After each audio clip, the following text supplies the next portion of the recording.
আমার মোবাইলের গ্যালারিতে টাচ করার সাথে সাথেই বলতেছে গ্যালারিটা সাপোর্ট করছে না। ইউটিউবে ট্যাপ করি একই লেখা চলে আসে, ফেসবুকে ট্যাপ করি একই লেখা চলে আসে।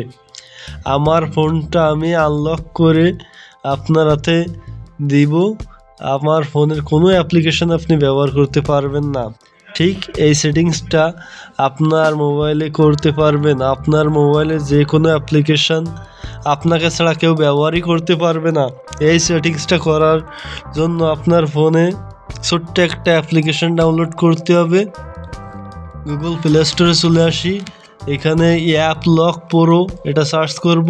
আমি আগে ইনস্টল করে রেখেছি, আপনারা অবশ্যই করে নেবেন। এখানে 6 সংখ্যার পিন আছে, আমি 4টি সংখ্যার পিন দিয়ে দিব। আবারও পুনরায় 4 সংখ্যার পিন দিয়ে দিব। নিচে একটা সেভ অপশন আছে, সেভ করে দিতে হবে। এখান থেকে অ্যাপ পারমিশন করে দিতে হবে, আমি পারমিশনগুলো দিয়ে দিচ্ছি। এবার একটু নিচে আসলে দেখবেন অ্যাডভান্স সেটিংসে, যে অ্যাডভান্সে টাচ করবেন। অ্যাডভান্সে টাচ করার সাথে সাথে ফেক ক্র্যাশ মেসেজ এই সেটিংসটা অন করে দিবেন।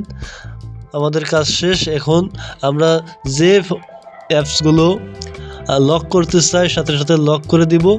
এরপর বেরোয় আসবো। বেরোয় আসার সাথে সাথে দেখবো যে আমরা ইউটিউবে গেলে আমাদের পাসওয়ার্ড ছাড়া ইউটিউব অ্যাপস ব্যবহার হবে না।